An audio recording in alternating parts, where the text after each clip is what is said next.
राजधानी दिल्ली की करीब 33% आबादी में कोविड-19 एंटीबॉडीज डेवलप हो चुकी है। यह बात दिल्ली में हुए ताजा सीरोलॉजिकल सर्वे के शुरुआती नतीजों से सामने आई है। सीधे शब्दों में इसका मतलब ये है कि दिल्ली में 2 करोड़ आबादी में से 66 लाख लोगों को कोरोना हुआ था। वे सफलतापूर्वक रिकवर हो गए और अब उनके शरीर में एंटीबॉडीज मौजूद हैं।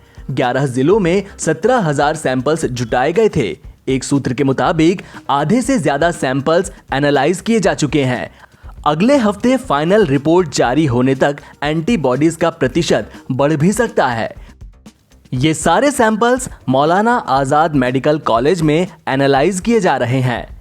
उसी ने पहले दोनों सीरो सर्वे भी किए थे। महामारी की शुरुआत के बाद दिल्ली में यह सबसे ज्यादा सीरो प्रिविलेंस है।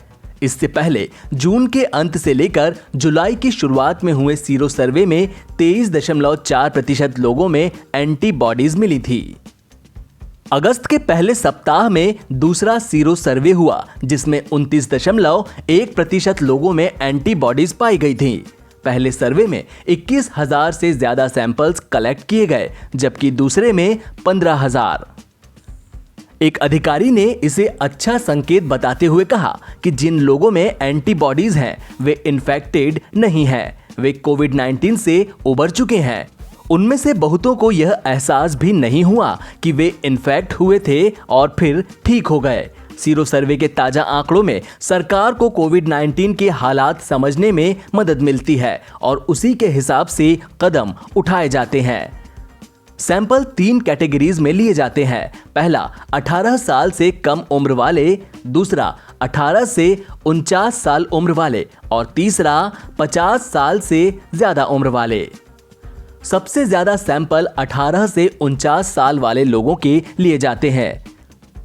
यह सर्वे सितंबर की पहली तारीख से शुरू होकर 7 तारीख तक चला था। पहले से आइडेंटिफाई की गई लोकेशंस पर रैंडमाइज्ड सैंपलिंग की गई। लोगों से नजदीकी डिस्पेंसरी जाकर ब्लड सैंपल देने को कहा गया था। जो पहले 2 सर्वे में शामिल हो चुके थे, उन्हें तीसरे सर्वे से दूर रखा गया।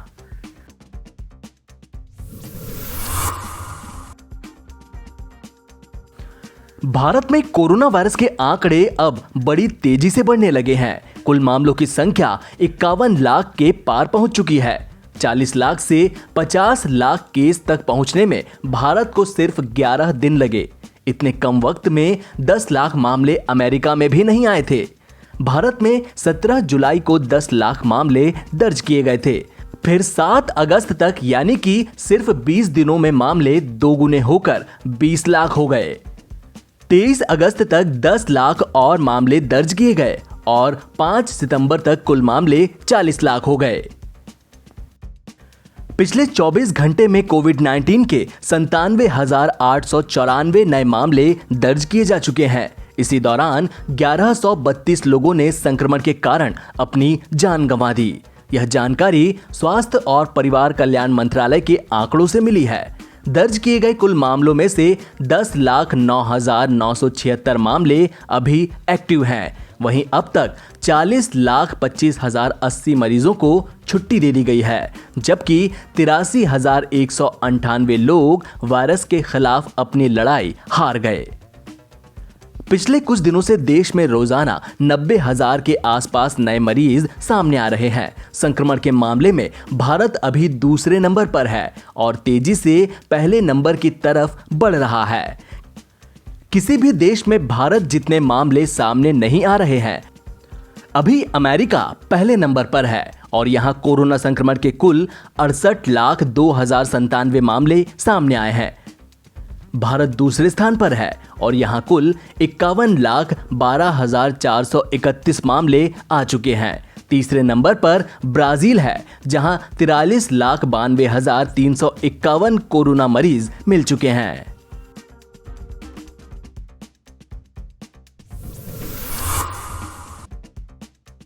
भारत के अलग अलग राज्यों में कई ऐसे मामले सामने आ रहे हैं जहां पर एक बार कोरोना से ठीक होने के बाद लोग दोबारा कोरोना की जद में आ रहे हैं। इन मामलों में एक बात और साफ हो रही है कि कोरोना से आपको बचाने वाली एंटीबॉडी ज्यादा समय तक साथ नहीं देती।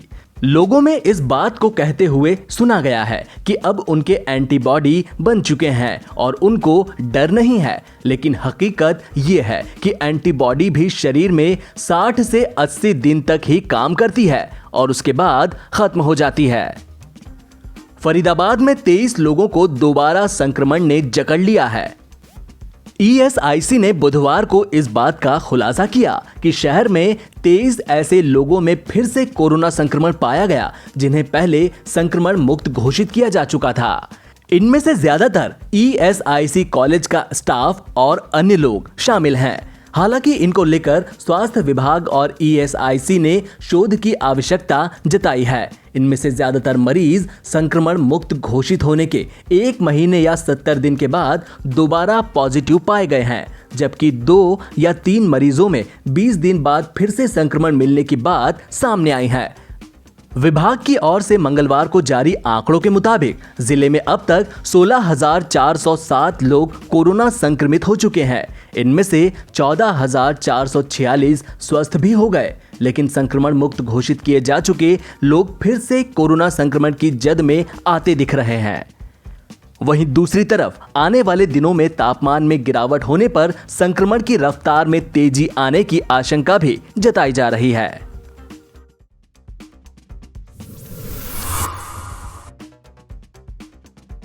देश में कोरोना वायरस का कहर लगातार बढ़ता जा रहा है। अब मोदी सरकार के सड़क परिवहन एवं राजमार्ग मंत्री नितिन गडकरी भी कोरोना पॉजिटिव पाए गए हैं। गडकरी ने ट्वीट करके अपनी कोरोना पॉजिटिव होने की जानकारी दी है। गडकरी से पहले गृह मंत्री अमित शाह समेत कई केंद्रीय मंत्री और सांसद कोविड-19 की चपेट में आ चुके हैं। नितिन गडकरी ने अपने ऑफिशियल अकाउंट से ट्वीट किया कि कल मैं कमजोरी महसूस कर रहा था और फिर डॉक्टर के संपर्क में आकर परामर्श लिया। मेरे चेकअप के दौरान मैं कोरोना पॉजिटिव पाया गया। आप सभी के आशीर्वाद और शुभकामनाओं के साथ मैं अभी अच्छा महसूस कर रहा हूं। मैंने खुद को आइसोलेट कर लिया है। गडकरी ने अपने दूसरे ट्वीट में सभी मंत्रियों को सुझाव दिया कि जो भी मंत्री पिछले कुछ दिनों से उनके संपर्क में आए हैं वे सुरक्षा प्रोटोकॉल का पालन करें, सुरक्षित रहें। कुछ दिन पहले ही केंद्रीय मंत्री कृष्णपाल सिंह गुर्जर भी कोरोना पॉजिटिव पाए गए थे। आपको बता दें कि मॉनसून सत्र के पहले दिन ही करीब 30 सांसद कोरोना वायरस पॉजिटिव पाए गए थे। इनमें सांसद मीनाक्षी लेखी, अनंत कुमार हेगड़े, प्रवेश साहिब सिंह वर्मा, सुखबीर सिंह, प्रताप राव जाधव, जनार्दन सिंह, हनुमान बेनीवाल, सेल्वम जी, प्रताप राव पाटिल, रामशंकर कठेरिया, सत्यपाल सिंह शामिल थे। भाजपा कार्यकर्ताओं ने पीएम मोदी का 70वां जन्मदिन इंडिया गेट पर मनाया। इस मौके पर पार्टी के नेता श्याम जाजू भी मौजूद रहे।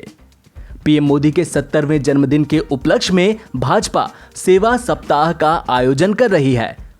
20 सितंबर तक चलने वाले इस सेवा सप्ताह के माध्यम से भाजपा कार्यकर्ता पौधारोपण, पल्स ऑक्सीमीटर, दिव्यांगजनों को व्हीलचेयर, बधिरजनों को कानों की मशीन वितरित करेंगे।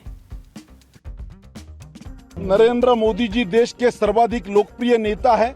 उनकी लोकप्रियता केवल हिंदुस्तान तक सीमित नहीं है, पूरे विश्व के वो एक बहुत बड़े नेता के रूप में उभरे हैं। उनकी कार्य पद्धति, उनका व्यवहार पूरे देश ने देखा है। बहुत से युवाओं के मन में उनके प्रति आकर्षण है। ये कोरोना का कार्यकाल होने के कारण यहाँ हमने कम संख्या में युवाओं को एकत्रित किया है और सोशल डिस्टेंसिंग रखकर, मास्क लगाकर हम उनका जन्मदिन मना रहे हैं। पूरे देश में सेवा सप्ताह के रूप में मोदी जी का जन्मदिन मनाया जा रहा है।